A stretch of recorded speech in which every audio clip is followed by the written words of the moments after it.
오늘 본문 말씀은 우리가 창세기를 1장부터 잘 읽다가 첫 번째 만나는 난간의 말씀이라 할 수 있습니다. 그래서 4장까지 말씀을 우리가 잘 읽고 있다가 하나님 주신 은혜도 있고, 야, 이렇게 우리가 살아야 되겠구나 삶을 결단하고 있는데 5장에 딱 와서요, 뭔가 함정에 빠지듯이 이게 무슨 말인가, 그렇게 빠질 때가 있다는 것이죠. 오늘 본문 말씀은요, 아담의 계보에 대한 말씀입니다. 1절 말씀에 보면 그것을 설명하고 있죠. 이것은 아담의 계보를 적은 책이니라. 하나님이 사람을 창조하실 때에 하나님의 모양대로 지으시되. 이것은 무엇을 기록했다고요? 아담의 계보를 적은 책이니라. 그러니까 아담의 계보라는 것은 족보를 이야기하는 것이죠. 분명히 족보지만요, 모든 사람의 족보를 다 기록하고 있지는 않습니다. 성경에서 나오는 그 족보는요, 한 사람 한 사람 빠트림없이 기록하는 족보가 아닙니다. 그 사람들의 업적을요, 자세히 상세히 다 기록으로 남겨두지도 않지요. 하나님께서는요, 선별하셔서 기록하십니다. 어떤 모든 사람이 아니라 그 사람, 특정 사람을 선별해서 기록하고 계신다는 것이죠. 여기에는요, 하나님의 의도가 있다는 것이죠. 여러분들 성경을 읽다 보면요, 역사서에서도 이 창세기에서도 또 신약에 가서도요, 분명히 이 족보를요, 만나게 됩니다. 이 족보를 만날 때마다 여러분이 무엇을 기억해야 되냐면 이 속에 하나님의 의도가 있음을 기억하시기를 바랍니다. 특별히 악인의 계보가 아닌 이상요, 성경에 있는 모든 족보 속에는 하나님의 구속사를 담고 있습니다. 즉 모든 족보는요, 예수 그리스도를 향하여 기록되어져 있고, 또 그 모든 족보는 기본적으로 소망과 희망, 회복과 구원의 역사를 향해 기록되어져 있다는 것입니다. 그러니까 여러분이 성경을 읽다가 이 족보를 만나게 되었을 때 어쩔 줄 몰라 하지 마시고 하나님의 구속사의 여정임을 이해하시기 바랍니다. 또 우리 인생들을 향한 하나님의 열심과 사랑이 계속되어지고 있다는 것으로 읽으시기 바랍니다. 그 안에 하나님을 향한 소망과 회복의 메시지가 있음을 기억하시기를 주님의 이름으로 축복합니다. 오늘도 이 아담의 계보를 통해서요, 우리를 향하신 그 하나님의 뜻이 무엇인지, 하나님의 소원이 무엇인지에 대해서 함께 깨닫기를 원합니다.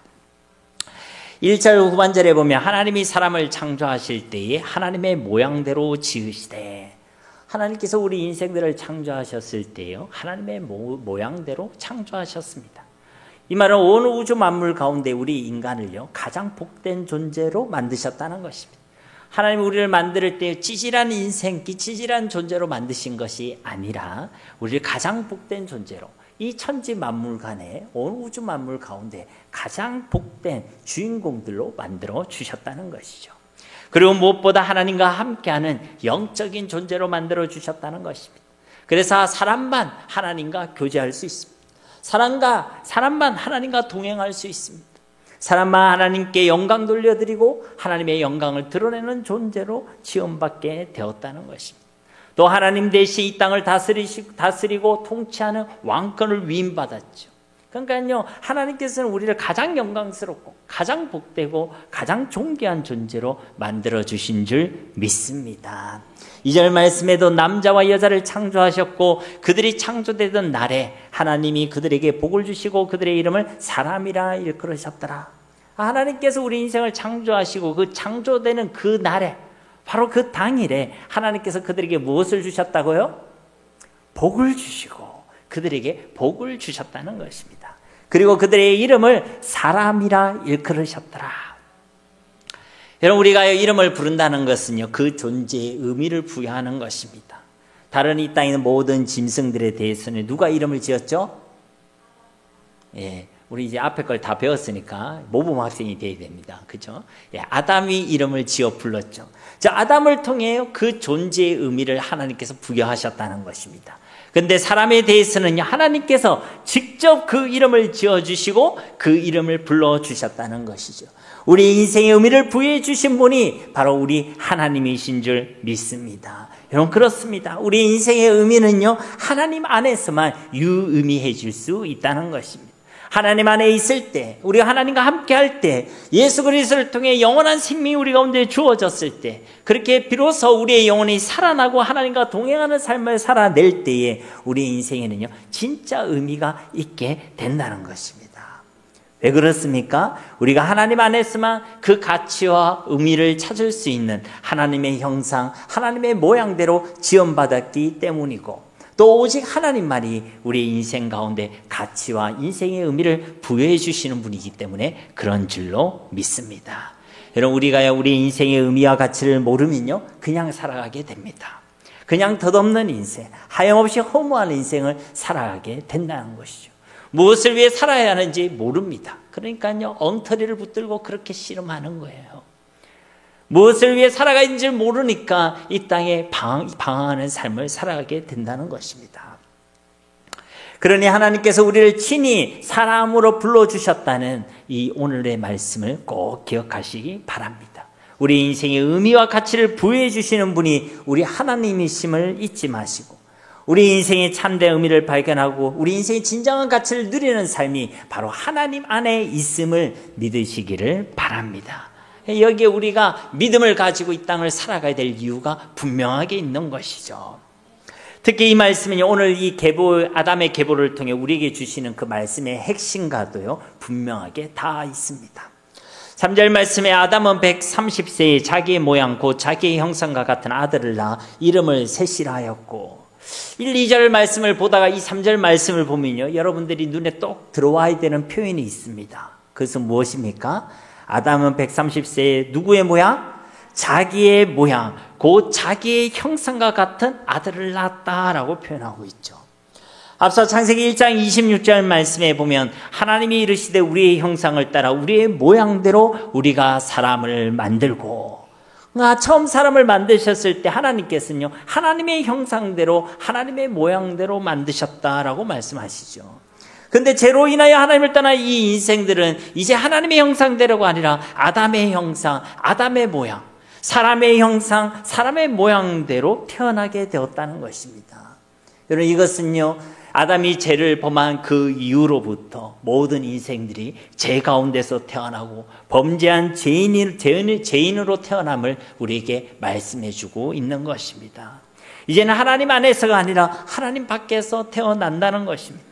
하나님 안에서만 유의미한 우리 인생들, 그런 삶을 살아가는 우리 인생들이 이제는 무의미한 인생을 살아가게 되었다는 것입니다. 영원한 생명 가운데 태어나서 영원한 생명을 향해 살아가야 될 우리 인생들이 이제는 사망 가운데서 태어나서 사망을 향해 살아가는 존재가 되었다는 것이죠.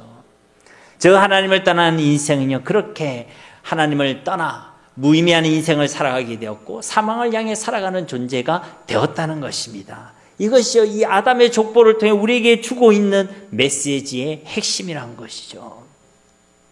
이 3절로부터 이 아담의 계보가 본격적으로 기록되어져 있습니다. 아담으로부터 노아까지 모두 10대에 걸쳐서 그들의 인물, 어떤 인물들이 있는지, 그리고 그들의 삶을 인생 요약을 말씀해 주고 있다는 것이죠. 그들의 삶에 대한 인생 요약은요, 오늘 설교의 제목과 같습니다. 바로요, 낳고 살고 죽었더라. 뭔가 특별한 그 인생에 대한 기술이 있는 것이 아니라 낳고 살고 죽었더라는 것입니다. 여러분, 4절부터 보십시오. 아담은 셋을 낳은 후 800년을 지내며 자녀들을 낳았으며 그는 930세를 살고 죽었더라. 아담은 셋을 낳았다. 그리고 800년을 지내며 자녀들을 낳았다. 930세를 살고 죽었더라. 낳고 살고 죽었더라는 것입니다. 6절 이하의 말씀도 셋은 105세를 에노스를 낳았고 에노스를 낳은 후 807년을 지내며 자녀들을 낳았으며 그는 912세를 살고 죽었더라. 역시 낳고 살고 죽었더라. 에노스는 어떻습니까? 에노스는 90세에 게난을 낳았고 게난을 낳은 후 815년을 지내며 자녀들을 낳았으며 그는 905세를 살고 죽었더라. 여기도 역시 낳고 살고 죽었더라. 12절에 게난은 70세에 마할랄레를 낳았고 마할랄레를 낳은 후 840년을 지내며 자녀들을 낳았으며 그는 910세를 살고 죽었더라. 역시 어떻다고요? 낳고 살고 죽었더라. 자, 15절부터 17절은 여러분이 한번 읽어보시죠. 함께 봉독해 보겠습니다. 마할랄렐은 65세에 야렛을 낳았고 야렛을 낳은 후 830년을 지내며 자녀를 낳았으며 그는 895세를 살고 죽었더라. 아멘. 여러분 읽으니까 좀 인생 요약이 달라졌나요? 달라진 거 없죠? 네, 나 똑같습니다. 역시 낳고 살고 죽었더라. 18절 이하에도 야렛은 162세에 에녹을 낳았고 에녹을 낳은 후 800년을 지내며 자녀들을 낳았으며 그는 962세를 살고 죽었더라. 야렛 역시도 162세에 에녹을 낳았고 그 후에 800년을 지내며 자녀를 낳았고 그는 962세를 살고 죽었더라. 역시 낳고 살고 죽었다는 것입니다. 여기까지만 봐도 성경은 이들의 인생에 대해서 정말 간단 명료하게 요약하고 있죠. 무엇입니까? 낳고 살고 죽었더라는 것입니다. 이 단순한 성경의 인생 요약의 이 말씀을 통해서요, 이 시간 우리가 몇 가지 묵상의 말씀을 함께 나누어 보기를 원합니다. 먼저 우리의 인생의 요약 가운데요, 가장 많이 등장하는 표현이요, 낳았다는 거예요. 한 사람의 인생에 낳고 살고 죽었다라는 표현 중에요, 낳았다가 3번, 그리고 살았다, 지냈다는 표현이 2번, 그리고 죽었다는 표현이 1번 등장하죠. 그러니까요, 우리 인생의 표현 가운데는 낳았다는 표현이 제일 많이 등장하고 있다는 것입니다. 이 낳았다는 이 말씀의 표현 안에는요, 우리를 향한 하나님의 심판의 메시지와 구원의 메시지가 함께 포함되어 있는 것입니다. 여러분, 낳았다는 이 의미의 단어요, 얄라드라는 이 단어는요, 낳다, 상고를 겪다, 그리고 진통하다, 이런 의미를 가지고 있습니다. 그러니까 출산할 때 고통을 느끼는 그것을 표현하고 있는 것이죠. 여러분, 무엇이 생각납니까? 그렇죠. 인생이 하나님께 범죄했을 때 하나님께서 명하신 그 심판의 말씀이 생각나죠. 창세기 3장 16절 말씀에 보면 또 여자에게 이르시되 내가 네게 임신하는 고통을 크게 더하리니 네가 수고하고 자식을 낳을 것이며 너는 남편을 원하고 남편은 너를 다스릴 것이니라 하시고. 그러니까 낳고 낳아지면 낳고 지는 이 모든 가정들과 그리고 여기에 대한 반복적인 이 성경의 기술은요, 즉 죄로 인하여 하나님을 떠났던 우리 인생들의 모습 가운데 여전히 죄악이 있음을, 죄 가운데 출생하고 있는 인생들의 모습이 있음을 우리에게 반복적으로 말씀해 주고 있는 것입니다. 앞서 3절 말씀과 같이 하나님의 형상대로가 아니라 사람의 모양과 사람의 형상대로 낳고 낳아지고 낳고 지내고를 반복하고 있다는 것입니다. 여러분, 이것은 무엇을 의미하겠습니까? 우리의 모든 인생들에게는 여전히 동일하게 예수 그리스도가 필요함을 우리에게 말씀해 주고 있는 줄 믿습니다. 배를 거친다고 시대가 변화지고 시대가 달라진다고 해서 예수님이 필요 없거나 예수님이 덜 필요한 것이 아니란 것이죠. 왜요? 죄는 계속되고 있으니까. 우리의 출생은 계속 죄 가운데서 반복되고 있으니까.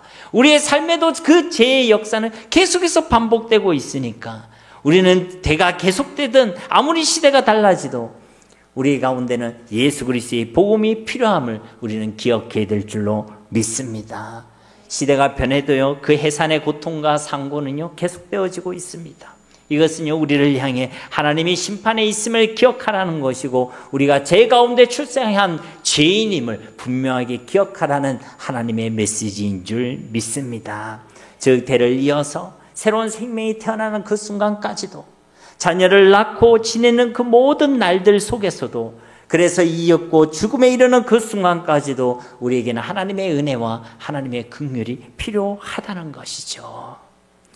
그리고 그 은혜와 긍휼의 핵심이 바로 우리 주 예수 그리스도인 줄 믿습니다. 그 모든 죄악의 권세와 사슬에서 우리를 완전히 구원해 주시는 분, 우리에게 자유를 주시는 분, 그분이 바로 우리를 대신하여 저 십자가에서 죽으시고 부활하신 예수 그리스도인 줄 믿습니다. 이처럼요, 낳고 또 낳고 지내며 낳았다라는 이 표현의 말씀은요, 우리가 죄 가운데 출생했고 하나님의 심판이 우리 가운데 있음을 말씀해 준다는 것입니다. 동시에 우리는 이 말씀을 대할 때에요, 창세기 3장 15절에 말씀하신 하나님의 약속의 말씀을 꼭 기억해야 합니다. 창세기 3장 15절 말씀 우리 함께 봉독해 보겠습니다. 내가 너로 여자와 원수가 되게 하고 네 후손도 여자의 후손과 원수가 되게 하리니 여자의 후손은 내 머리를 상하게 할 것이요 너는 그의 발꿈치를 상하게 할 것이니라 하시고. 아멘. 이 말씀 뒤에 주신 것이 바로 이 여자에게 이르시되 내가 네게 임신하는 고통을 크게 더하리니. 그러니까 이 해산의 이 고통은요, 이 앞에 여자의 후손에 대한 복음 메시지 다음에 주셨다는 것입니다. 즉 하나님께서는 낳고 지내며 낳는 이 심판의 말씀을 인생들에게 주시기 전에 먼저는 여인의 자손, 여인의 후손에 대한 약속의 말씀을 주셨다는 것이죠. 구원의 복음, 회복의 복음, 예수 그리스도의 복음을 먼저 주셨다는 것입니다. 그리고 이 약속의 말씀을 이루시기 위하여 하나님께서는 우리의 인생들에 낳고 지내며 또 낳는 우리의 삶을 사용하여 주신다는 것이죠. 이런 의미에서 볼 때 낳고 지내며 낳는 이러한 우리의 삶은요, 우리를 향한 구원의 메시지인 줄 믿습니다. 그래서요, 낳고 지내며 낳았다 이 말을 계속 반복하고 있는데 잠자면 안 됩니다.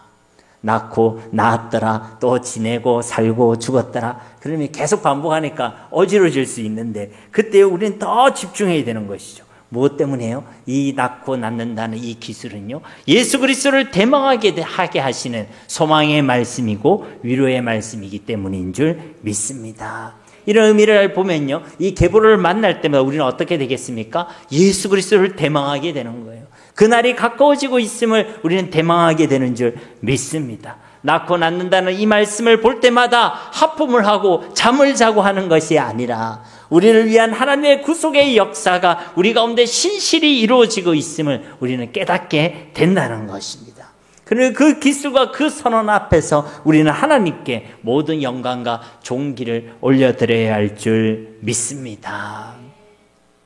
여인의 후손을 보내시겠다는 이 하나님의 약속의 말씀이 없이 이 낳고 지내는 우리의 인생들을 바라보면요, 그냥 죄악의 인생일 뿐입니다. 죄의 반복이고 고통의 인생이고 고통의 반복이고 심판을 당해야 될 그런 인생으로밖에 보이지 않는다는 것이죠.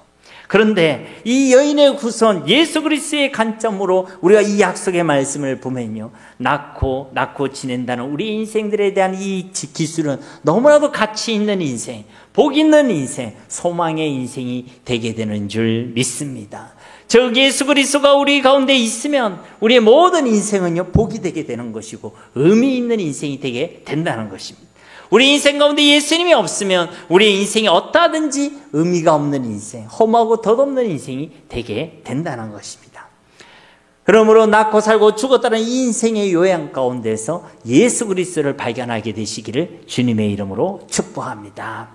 또 낳고 살고 죽었다는 이 성경의 인생 요약의 말씀에서 우리가 묵상할 것은요, 우리 인생은 결국은 죽음을 향해 가고 있다는 것입니다.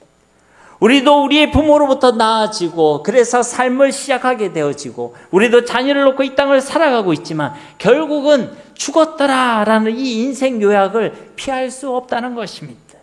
혹시 여러분이 죽었더라라는 이 인생 요약을 피할 수 있는 사람이 있습니까?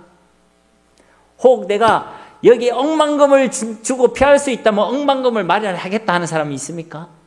안타깝게도요, 그 무엇으로도요, 이 죽었다라는 이 인생 요약을 우리는 피할 수가 없다는 것입니다.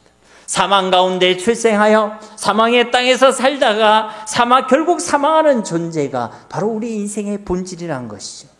즉 낳고 살고 죽었다라는 이 사망을 향한 우리 인생의 요약을요, 그 누구도 피할 자가 없다는 것입니다. 그런데 오늘 이 아담의 계보에서요, 이 인생의 요약을 벗어난 한 사람이 등장하죠. 그 사람이 누구입니까? 에녹입니다. 에녹. 21절 말씀을 보십시오. 에녹은 65세에 무두셀라를 낳았고, 여기까지는 똑같죠. 에녹이 65세에 무두셀라를 낳았고, 이게 또 똑같은 인생이구나, 다를 바 없는 인생이구나, 이렇게 생각할 수 있습니다. 근데 22절 말씀을 보십시오. 무두셀라를 낳은 후 300년을 하나님과 동행하며 자녀들을 낳았으며 그는 365세를 살았더라.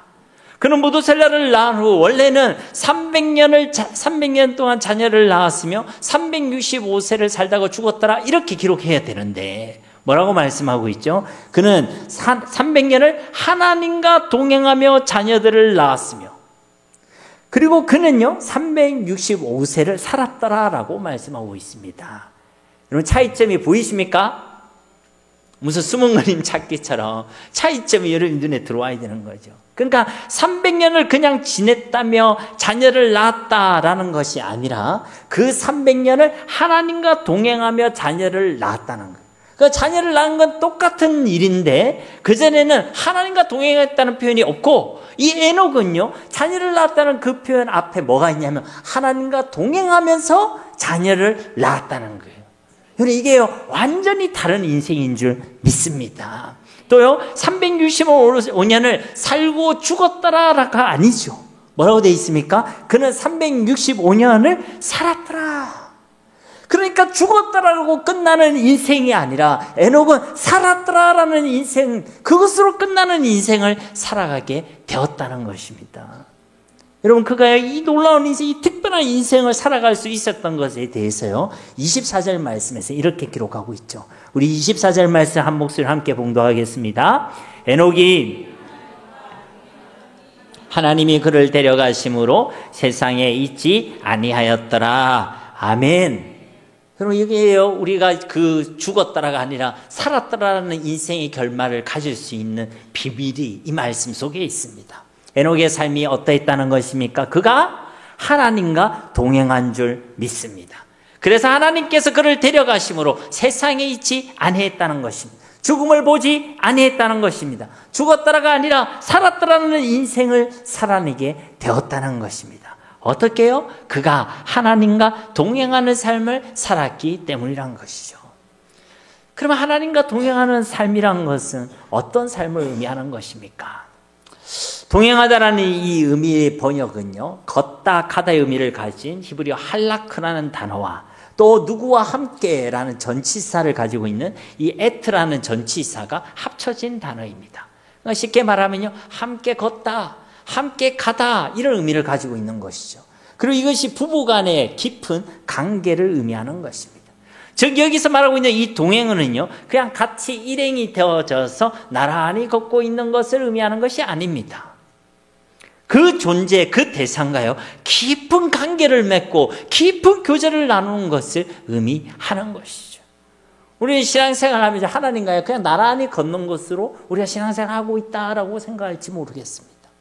하나님과 동행하는 것은요 그분과 그냥 나란히 일행이 되어져서 함께 소속되어서 그냥 있는 것이 아니라, 하나님과 동행한다는 것은요 그분과 깊은 관계를 맺고 깊은 교제를 나누는 것이란 것이죠. 그것이 바로 하나님과 동행하는 삶의 핵심인 줄 믿습니다. 그리고 이 동행하다는 것은요 하나님과의 관계가 온전하다는 것이죠. 왜 이 하나님과의 관계가 깨어졌습니까? 죄로 인하여. 그 죄는 무엇이었습니까? 하나님과 같이 되려고 하다가, 자기가 주인 되려고 하다가 그 관계가 깨어졌죠. 근데 하나님과 동행하다는 것은요 하나님과의 관계가 온전하다는 거예요. 하나님이 우리의 주인이 되시는 것이고 우리는 그분을 우리의 주로 경외하는 예배자가 되는 일인 줄 믿습니다. 이번 주일에 우리가 추수감사주일이었죠. 추수감사주일 때에 우리가 초막절의 의미에 대해서 잠깐 나누었습니다. 이스라엘 백성들은요 광야에서 초막을 짓고 살아갔다는 것이죠. 왜냐하면 언제든지 떠나고 순종할 준비를 하기 위해서였던 것입니다. 밤에 자다가도요 불기둥이 움직이면 그들은 그 초막을 철수하고 떠나야만 했었습니다. 낮에 열심히 정비하고 수고하고 있더라도 그들 앞에 있는 그 구름기둥이 움직이면 그들은 그 초막을 어서 정리하고 떠나야만 했다는 것이죠. 이 땅이 우리의 삶의 본향이 아니고 저 나은 본향을 위해 살아가는 나그네의 삶이 우리 인생의 본질임을 알려주는 것이 바로 이 초막절의 의미다라고 말씀을 드렸습니다. 그리고 바로 이것이 하나님의 백성들이, 이스라엘 백성들이 하나님과 동행하는 삶의 내용인 줄 믿습니다. 이처럼 우리가 하나님과 동행한다는 것은요 내가 하나님을 끌고 다니는 것이 아닙니다. 내 목적과 내 뜻을 이루기 위하여 하나님과 함께 가는 것이 아닙니다. 하나님께서 가시는 그 길을 우리가 함께 가는 것이고 주님이 가라고 하시는 그 길을 우리는 따라가는 사람들인 줄 믿습니다. 이것이 하나님과 동행하는 삶이에요. 하나님과 동행한다고 하면서 하나님과 함께 하기를 소원한다고 하면서 사실은요 내가 하나님을 끌고 다니려고 하고 있어요. 그것은 하나님과 동행하는 삶이 아니란 것이죠. 하나님이 가라 하시는 그곳에, 하나님이 이끌어 가신 그곳에 우리가 함께하고 따라가고 순종하는 것이 하나님과 동행하는 삶의 내용이란 것입니다. 그리고 에녹은요 바로 이러한 삶을 살아내었다는 것이죠. 하나님을 따라가는 삶, 하나님을 주로 고백하는 삶을 살아내었다는 것입니다. 어떻게 말입니까? 창세기를 보면 잘 보이지는 않습니다. 그렇죠? 근데 성구 검색기가 있어요. 그게 보면요, 에녹 딱 치면 에녹과 관련되어 있는 성경 구절이 잘 나옵니다. 차라라 하니까 많은 것 같지만 열 몇 개밖에 안 돼요. 열 몇 개. 에녹 그만큼 기술이 없습니다. 그런데요, 이 족보와 관련된 내용을 제외하고요, 에녹과 관련된 말씀이 두 가지밖에 없어요. 딱 두 군데밖에 없습니다. 첫째는요, 히브리서 11장 5절 말씀이에요. 우리 함께 봉독해 볼까요? 믿음으로 에녹은 죽음을 보지 않고 옮겨졌으니 하나님이 그를 옮기심으로 다시 보이지 아니하였느니라. 그는 옮겨지기 전에 하나님을 기쁘시게 하는 자라 하는 증거를 받았느니라. 아멘. 그러니까 에녹에 대해 이 히브리서 기사가 뭐라 기록하고 있냐? 그는 죽음을 보지 않고 옮겨졌다. 하나님이 그를 친히 옮겨졌다. 사랑하는 성도 여러분, 우리 하나님께서 그를 사망에서 생명으로 옮겨주신 줄 믿습니다. 우리 그리스도인의 삶의 본질이 여기 있는 것이죠. 우리가 구원받았다는 것은요, 사망에서 생명으로 옮겨진 것입니다. 죽었더라라고 끝날 수밖에 없었던 그의 인생을요, 살았더라는 그 인생의 결말로 하나님께서 친히 옮겨주셨다는 것이죠. 그런데 무엇을 통해 그것을 그렇게 하셨다는 것입니까? 믿음으로 에녹은 죽음을 보지 않고 옮겨졌으니. 무엇을 통해서요? 믿음을 통해서. 여러분, 이 믿음은요, 바로 오늘 말씀의 이 동행과 같은 의미의 말씀인 줄 믿습니다. 여러분, 우리가 하나님과 동행한다는 것은요, 그분을 믿는 삶을 살아내는 것입니다. 내가 이 그분을 믿는 삶이요, 하나님과 동행하는 삶인 줄 믿습니다. 믿음이 없이는 하나님과 동행할 수가 없습니다. 그러나 우리가 믿음이 있다면 우리는 그곳이 빈들이나 토막이나 그 어디에서라도 우리는 하나님과 동행하는 삶을 살아가게 될 줄로 믿습니다. 또 그 믿음의 삶의 결말은 또 무엇입니까? 하나님을 기쁘시게 하는 삶이 된다라고 말씀하고 있죠. 아까 히브리서 11장 5절 말씀에도 믿음으로 에녹은 그는 옮겨지기 전에 하나님을 기쁘시게 하는 자라는 증거를 받았느니라. 그러니까 이 땅을 떠나기 전에 그는 이 땅에서 하나님과 동행하는 삶, 믿음의 삶을 통해서요, 하나님을 기쁘시게 하는 삶을 살아내었다는 것입니다. 이어진 히브리서 11장 6절 말씀에도 보면 믿음이 없이는 하나님을 기쁘시게 하지 못하나니 하나님께 나아가는 자는 반드시 그가 계신 것과 또한 그가 자기를 찾는 자들에게 상 주시는 이심을 믿어야 할지니라. 아멘. 그러니까 믿음이 아니고는 하나님을 기쁘시게 할 수 있대요, 없대요? 없다는 것입니다. 그러니까 에녹이 살아내었다 하나님과 동행하는 그 삶의 핵심에는 무엇입니까? 하나님을 믿는 믿음의 삶이 있었고 그 믿음으로 하나님을 기쁘시게 하는 삶이 있었는 줄 믿습니다. 여러분, 하나님과 동행하는 삶은요, 하나님을 기쁘시게 하는 삶입니다. 내가 잘되기 위해 하나님과 동행하는 것이 아닙니다. 내가 성공하기 위해서 하나님과 함께하는 것이 아니란 것이죠. 우리가 하나님과 동행한다는 것은 내가 아니라 그분을 기쁘시게 하고 그분을 영화롭게 하는 일인 줄로 믿습니다. 이게요, 작은 차이인 것 같지만요, 사실은 이것이 굉장히 중요한 부분입니다. 내가 하나님과 동행하는 이유가 무엇입니까? 나는 무엇을 위해 그분과 함께하기를 원하십니까? 나는 하나님과 동행한다는 것을 어떻게 이해하고 있습니까? 그분을 기쁘시게 하는 것, 그분을 영화롭게 하는 것이 바로 하나님과 동행하는 삶인 줄 믿습니다.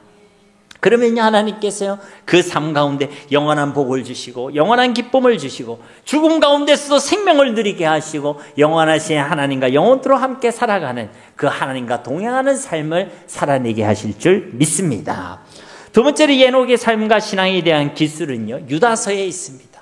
유다서 1장 14절과 15절 말씀에 보면요, 아담의 7대 손 에녹이 이 사람들에 대하여서도 예언하여 이르되 보라, 주께서 그 수만의 거룩한 자와 함께 임하셨나니 이는 무사람을 심판하사 모든 경건하지 않은 자가 경건하지 않게 행한 모든 경건하지 않은 일과 또 경건하지 않은 죄인들이 주를 거슬러 한 모든 완악한 말로 말미암아 그들을 정죄하려 하심이라 하였느니라. 아멘. 여기 막 경건이 계속 나오니까 약간 헷갈리죠. 쉽게 말하면 에녹은요, 하나님의 심판에 대한 말씀을 선포하는 삶을 살아내었다는 것입니다. 즉 하나님께서 반드시 심판하실 것인데 바로 그때에 경건하지 않는 모든 삶들, 경건하지 않는 우리의 모든 행위들, 경건하지 않는 모든 말들을 하나님께서 반드시 심판하실 것이란 것이죠. 에녹이 어떤 삶을 살았다는 것입니까? 마지막 때 하나님의 심판이 있음을 기억하며 살았다는 것입니다. 그리고 그 심판을 경고하는 삶을 일평생 살아내었다는 것이죠. 바로 여기에 하나님과 동행하는 또 하나의 삶의 내용이 우리가 확인할 수 있는 것입니다. 무엇입니까? 하나님의 심판, 마지막 때가 있음을 알고 살아가는 것입니다. 그 심판의 때가 있음을 알고 그 심판의 때를 경고하며 살아가는 것이 하나님과 동행하는 삶의 내용인 줄 믿습니다. 이 땅의 삶이 영원한 것처럼 살아가는 것은 하나님과 동행하는 삶의 내용이 아니란 것입니다. 이 땅에 많은 사람들이 죽어가고 있고 심판을 향해 가고 있음에도 불구하고 그들을 향해 심판의 복음, 이 회개의 복음을 전하지 않는 것은 하나님과 동행하는 삶의 내용이 아니란 것입니다. 항상 마지막 때가 있음을 알고 살아가는 것, 우리에게 주어진 그 하루하루를 마지막처럼 또 다시 오실 주님의 그 길을 예배하고 준비하며 살아가는 것이 바로 우리 주님과 하나님과 동행하는 삶의 내용인 줄 믿습니다. 이것이요 바로 에녹의 삶이었다는 것입니다. 그는 하나님과 동행하여 하루하루를 마지막 때를 준비하는 삶을 살아내었다는 것이죠. 장차 임할 그 하나님의 심판을 경고하는 선교적 삶, 전도자의 삶을 살아내었다는 것입니다. 그리고 하나님께서 이런 믿음의 사람, 이런 마지막 때에 이런 전도자의 삶을 살아내는 그 에녹과 하나님께서는 동행하여 주신 줄 믿습니다. 그래 그 사망의 땅 가운데서도 생명과 복락을 누리게 하셨다는 것이죠. 근데 여기에서 우리가요 또 하나 주목할 것이 있습니다. 이 에녹에 대한 오늘 창세기 말씀의 기술이죠. 에녹은요 65세에 무두셀라를 낳았습니다. 여기까지는 똑같다고 그랬죠. 근데 그 이후의 기사가 다릅니다. 무두셀라를 낳은 후 300년을 하나님과 동행했다는 것입니다.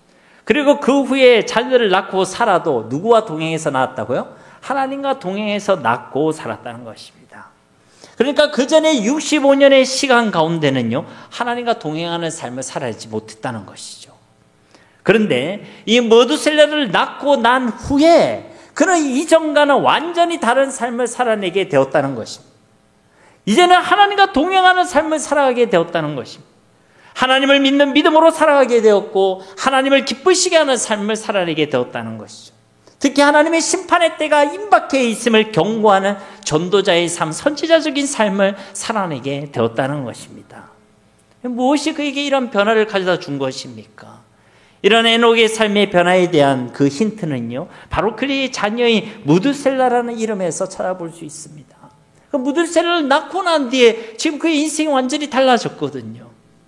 근데 그 힌트는 바로 이 무두셀라라는 이 이름 속에서 발견할 수 있다는 것입니다. 무두셀라라는 이 이름은요 사람이라는 의미를 가진 마트라는 단어와 상을 보낸다라는 의미를 가진 셀라흐라는 단어가 합쳐진 단어입니다. 그러니까 히브리어로 보면 무트셀라흐, 이게 바로 무두셀라라는 것이죠. 그리고 이 단어의 의미는 무엇이냐면 창을 보내는 사람이라는 의미를 가지고 있습니다. 창을 보내는 사람이란 것이죠. 그러니까 창이란 것은 어떤 도구입니까? 전쟁 가운데서 사람의 목숨을 빼앗는 도구죠. 사람을 죽이는 도구가 바로 창입니다. 그런데 이 창세기의 문맥상으로 볼 때요 하나님께서 보내시겠다는 이 창은요 바로 하나님의 심판, 바로 이 다음 6장에서부터 다루게 될 노아 때의 그 홍수 심판을 의미하는 것이죠. 즉 하나님께서는요 에녹이 65세가 되었을 때에 아들을 주셨고 그 아들의 이름을 붙이는 그 과정에서 하나님께서는 무두셀라라는 이름을 주셨다는 것입니다. 낳고 살고 죽더라는 그 인생의 굴레에서 무의미한 허무한 삶을 반복하고 있는 그 인생들에게 하나님께서는요 이제 심판이 있음을 말씀해 주셨다는 것이죠. 그때 에녹이요 그게 충격을 받은 거예요. 아, 하나님의 심판이 다가온다. 하나님의 심판이 있을 것이다. 그래서 그는요 유다서의 말씀대로요 이 심판을 선포하는 삶을 살아갔다는 것입니다. 이 심판의 메시지와 그 심판의 경고의 말씀을 통해서요 에녹은 이전과 완전히 다른 삶을 살아가게 되었다는 것입니다. 여러분 주님께서 다시 오실 줄 믿습니다. 마지막 때가 있고 심판의 때가 있음을 믿습니다. 여러분 이 심판의 복음 앞에서요 우리의 삶을 결단할 수 있어야 하는 것이죠. 가인의 자손 가운데도 에녹이 있었습니다. 그렇죠? 그의 우선관들 라멕과 같은 대단한, 세상적으로 대단한 사람도 있었습니다. 그들도요 하나님의 경고의 말씀, 심판의 복음을 들었지요. 그런데 그들은요 변하지 않았습니다. 회개하지 않았습니다. 여전히 이 땅에 성을 쌓고 그 건물의 건물주가 되어져서 이 땅의 것만 구하고 이 땅의 것만 바라보고 이 땅의 것만을 위하여 살아갔다는 것이죠. 그런데 이 셋의 자손 에녹은요 이제는 세상과 이 땅이 아니라 하나님을 믿고 하나님을 의지하는 믿음의 삶을 살아내었다는 것입니다. 내가 주인되고 나를 위하는 삶이 아니라 하나님이 주인 되시고 하나님을 기쁘시게 하는 삶을 살아내었다는 것이죠. 그리고 이 에녹은 이제 반드시 임할 그 하나님의 심판을 바라보았다는 것입니다. 그때를 준비하고 그 심판의 메시지를 경고하며 살아갔다는 것이죠. 바로 그 삶이요 하나님과 동행했던, 죽음을 보지 않고 영생으로 옮겨졌던 에녹의 삶의 내용인 줄 믿습니다. 그리고요 이 에녹에게 주셨던 무두셀라라는 그 자녀의 이름을 통해 에녹에게 주셨던 그 심판의 메시지는 하나님이 약속하신 말씀 그대로 이루어진 줄로 믿습니다. 이런 무두셀라라는 이름의 뜻이 뭐라고요? 창을 보내는 사람, 하나님의 심판을 보내시겠다는 그 메시지를 담고 있는 이름이 바로 이 무두셀라라는 것입니다. 여러분 무두셀라는요 몇 세를 살았습니까? 이 성경 퀴즈에 나오는 단골 문제 아닙니까? 그죠? 성경에서 가장 오래 산 사람 무두셀라 몇 세를 살았습니까? 969세를 살았죠. 성경에서 가장 오래 산 사람입니다. 그런데 이 무두셀라가 가지고 있는 이 이름이 가지고 있는 의미가 뭐예요? 하나님의 심판. 하나님이 왜 심판의 메시지를 주시는 것이죠? 빨리 회개하라고. 심판하려고 하는 것이 아니에요. 구원의 메시지인 줄 믿습니다. 그러니까요 무두셀라를 오래 살게 하신 것도 하나님의 은혜요 하나님의 긍휼인 줄 믿습니다. 무두셀라 그 이름을 보면서 오랜 시간 동안 하나님 참으시고 기다리시는 하나님의 은혜를 우리는 기억할 수가 있다는 것이죠. 여러분 아시는지 모르겠지만요 무두셀라가 죽던 그 해에 바로 하나님의 말씀대로 정확하게 노아의 홍수 심판이 임했습니다. 이거는요 간단한 덧셈만 할 줄 알면 됩니다. 제가 신대원 다닐 때 요거 덧셈만 했었는데 여러분 얼마나 잘 덧셈만 하는지 한번 보겠습니다. 25절 이하에 있는 말씀을 보십시오. 무드셀라는 187세에 라멕을 낳았고 라멕을 낳은 후에 782년을 지내며 자녀를 낳았으며 그는 969세를 살고 죽었더라. 라멕은 82세의 아들을 낳고 이름을 노아라 하여 이르되 여호와께서 땅을 저주하심으로 수고롭게 일하는 우리를 이 아들이 안위하리라 하였더라. 라멕은 노아를 낳은 후 595년을 지내며 자녀들을 낳았으며 그는 777세를 살고 죽었더라. 무드셀라가 라멕을 출산할 때가 몇 살이라고요? 지금 성경 안 봅니까? 187세. 187세. 근데 라멕이 노아를 출산할 때가 몇 세라고요? 라멕이 노아를 출산할 때가 182세잖아요. 한글 안 보이십니까? 자, 보세요. 28절에 라멕은 182세의 아들을 낳고, 맞죠? 182세. 자, 이제 덧셈 들어갑니다, 여러분. 그러니까 187세에 라멕을 낳았어요. 근데 그 라멕이 182세에 노아를 낳았습니다. 이때 그러면 무드셀라의 나이는 몇 살이죠? 187 더하기 182잖아요. 몇입니까? 369세. 아, 역시 똑똑하신 분들이 등장하고 있습니다. 그 369세예요. 아직 무드셀라가 죽으려면 한참 남았죠? 맞죠? 한참 남았습니다. 몇 년이 남았습니까? 600년이 남았죠. 600년. 자, 보세요. 라멕은요 595세를 더 살고 777세에 사망했죠. 홍수 심판이 있는 해에 딱 5년 전입니다. 딱 5년 전에 라멕이요 먼저 죽었어요. 라멕의 아버지가 누구예요? 무드셀라. 무드셀라는요 아직까지 살아있어요.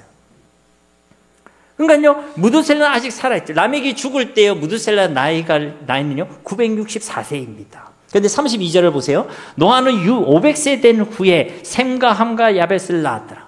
무드셀라가 369세일 때에 태어나서 500세가 되어졌을 때에 셈과 함과 야벳을 출산했죠. 그럼 무드셀라의 나이가 지금 몇 살입니까? 자, 아까 369세에 369세에 노아가 태어났죠. 그리고 노아가 500세가 되어졌을 때에 이제 셈과 함과 야벳을 출산했습니다. 그러면 이때에 무드셀라의 나이는 몇 살이겠습니까? 869세죠. 예, 여기까지 와서 이제 다 온 겁니다. 예, 이제 어려운 문제 없어요. 예, 869세입니다. 그런데 홍수가 언제 임하죠? 창세기 7장 17에서 12절 말씀에 보면요, 7일 후에 홍수가 땅에 덮이니 노아가 600세 되던 해에 둘째 달 그 달 11의 날이라. 그날에 큰 기쁨의 샘들이 터지며 하늘의 창문들이 열려 40주야를 비가 땅에 쏟아졌더라. 그러니까 노아가 600세가 되어졌을 때, 500세의 자녀를 낳았는데 600세가 되어졌을 때에 홍수가 땅이 덮였다는 거예요. 아까 우리 셈과 함과 야벳을 출산했을 때 869세였죠. 그로부터 100년이 지날 때에 홍수 심판이 임했다는 것입니다. 무드셀라의 나이가 몇 살이죠? 969세. 그러니까 이 무드셀라가요, 딱 죽는 그때에 바로 이 홍수 심판이 시작되었다는 거예요. 무드셀라라는 그 이름대로 하나님께서는 창을 보내시고 그의 죽음 뒤에 홍수를 보내어 주신 줄 믿습니다. 심판이 임하게 되었다는 것이죠. 그러니까 에녹은요, 이 무드셀라를 통해서 이와 같이 하나님의 심판이 임박해 있음을 알고 있었던 거예요. 그래서 그는요, 이전의 65년과 같은 삶을 살아갈 수가 없었던 것입니다. 아니, 지금 하나님이 심판하신다는데, 하나님께서 우리 가운데, 하나님의 그 맹렬한 심판이 우리 가운데 임한다는 것인데 어떻게 그 이전과 똑같은 삶을 살아갈 수 있습니까? 여러분, 제가 아까 여러분에게 질문 드렸잖아요. 하나님께서 우리 주 예수 그리스도께는 반드시 다시 오실 것입니다. 여러분, 아멘 하셨잖아요. 마지막 때에 있고 하나님 반드시 심판하실 것입니다. 여러분, 아멘 하셨잖아요. 그러면 우리는요, 이전과 똑같은 삶을요, 살아갈 수가 없습니다. 내가 그것을 믿고 인정하고 그것을 바라보고 있다면 우리 이전과 똑같은 삶을 살아갈 수가 없다는 거예요. 그래서 에녹은요, 이전의 그 65년과 다른 300년을 살아갔던 것입니다. 하나님과 동행하는 삶을 살아내었다는 것이죠. 근데 여러분, 이런 에녹의 삶을 볼 때 사람들의 반응이 어떠했을까요? 그의 홍수 심판으로부터요, 1000년 전의 일 아닙니까? 정확히는요, 969년 전에 에녹은요, 하나님의 그 심판에 대해서 들었고 그 심판을 준비하고 심판을 외치고 경고하는 삶을 살았다는 것입니다. 그러니까 노아의 홍수 심판 전 1000년 전에 마지막 때가 있습니다. 심판의 때가 있습니다. 하나님께서 심판하실 것입니다. 그것을요, 외쳤다는 거예요. 사람들이요, 그것을 환영했을까요? 아, 그렇구나 하고 회개했을까요? 1000년 전부터 외쳤는데도요, 결국 노아의 방주 안에 들어간 인물은요, 노아의 8 식구밖에 없었어요. 여러분, 우리가 주님을 위해 살아가는 삶, 마지막 때를 준비하는 삶, 하나님과 동행하는 삶을 살아갈 때요, 세상이 그것이 맞다, 옳다, 환영하고 응원해 주지 않습니다. 여러분, 우리 보고요, 미련하다 그래요. 좀 더 나가면 도라이라고 그래요. 좀 더 나가면요, 미쳤다고 그럽니다. 노아도 100년 동안 멀쩡한 하늘 가운데 저 산 위에서 방주를 짓고 있었어요. 그 100년 동안요, 노아에 대해서 사람들이 뭐 좋게 얘기했겠습니까? 그럼에도 불구하고요, 이 에녹과 노아는 그의 평생을 하나님과 동행하는 삶을 살아간 줄로 믿습니다. 그들의 선택은요, 하나님이었어요. 하나님을 선택하고 하나님과 동행하며 하나님을 기쁘시게 하는 삶을 살아낸 줄로 믿습니다. 그래서 이들은요, 사망과 심판이 아니라 생명과 구원의 역사를 경험하는 영생의 축복을 누리게 되었다는 것입니다. 사랑하는 성도님 여러분, 우리 인생의 진정한 의미는요, 오직 하나님 안에만 있습니다. 하나님만이 우리 인생의 진정한 의미를 주시고 진짜 가치 있는 삶을 살아내게 하신다는 것입니다. 그러니 낳고 살고 죽었다라고 요약되는 이 우리 인생들 가운데서 오직 예수 그리스도를 믿고 의지하는 삶, 그렇게 믿음으로 살아가는 삶, 오직 주님을 기쁘시게 하는 삶, 다시 오실 그 주님의 길을 예비하는 선지자적인 삶을 살아내는, 그렇게 하나님과 동행하는 삶의 주인공들이 다 되시기를 예수님의 이름으로 간절히 축원드립니다.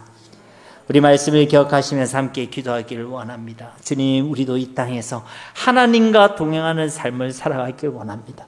하나님 없는 삶, 하나님과 상관없는 삶이 아니라 하나님과 동행하는 삶을 살아가기를 원합니다. 주님을 믿는 믿음으로 살아가게 하시고 주님을 기쁘시게 하는 삶을 살아가게 하시고 다시 오실 주님의 길을 예배하는 선지자적인 삶, 전도자의 삶을 살아가게 하옵소서. 우리 이 시간 함께 기도하겠습니다. 살아계신 아버지 하나님 감사합니다. 오늘도 우리에게 하나님의 귀한 말씀을 주시고 낳고 살고 죽었다라고 하는 그렇게 요약될 수밖에 없는 우리의 인생들 가운데 소망을 주시고 위로를 주시고 의미를 주시고 은혜를 주심을 감사드립니다. 주님, 이 에녹의 삶이 바로 우리의 삶이 되어지길 원합니다. 이 어두운 땅 가운데, 무의미한 이 세상 가운데, 더덥고 허무한 이 세상 가운데 참된 의미를 가지고 진정한 가치를 누리며 살아가는 복 있는 자의 삶이 되어지길 원합니다. 주님, 이를 위하여 하나님과 동행하는 삶을 살아가게 하옵소서. 우리와 계신 그 하나님과 깊은 관계를 맺고 깊은 교제를 맺으며 그분을 우리 주인으로 믿는 믿음으로 살아가게 하옵소서. 나의 만족을 위하여, 나의 목적을 위해서가 아니라 오직 하나님 그분이 우리의 목적이 되시고 하나님의 영광을 위하여 하나님을 기쁘시게 하는 삶을 살아낼 수 있도록 주님 축복하여 주시옵소서. 이 땅의 삶이 영원하다고 생각하지 않게 하옵소서. 이 땅에만 우리의 시선을 두지 않게 하옵소서. 하나님, 마지막 때가 있음을 알고 다시 오실 주님의 길을 예비하는 삶을 살아가게 하시고 우리에게 맡기신 이 복음의 사명을 끝까지 감당할 수 있는 우리 모두가 되어지게 하옵소서. 세상이 이 길을 어리석다, 조롱하고 미련하다고 외쳐댄다 할지라도 하나님, 우리가 말씀에 경고히 서서 믿음으로 이 길을 걸어가게 하시고 주님과 동행하며 살아가게 하셔서 죽었더라고 요약되는 삶이 아니라 살았더라고 영생의 삶을 누리는 복 있는 삶으로 요약되어질 수 있도록 주님, 우리 가운데 은혜를 베풀어 주시옵소서.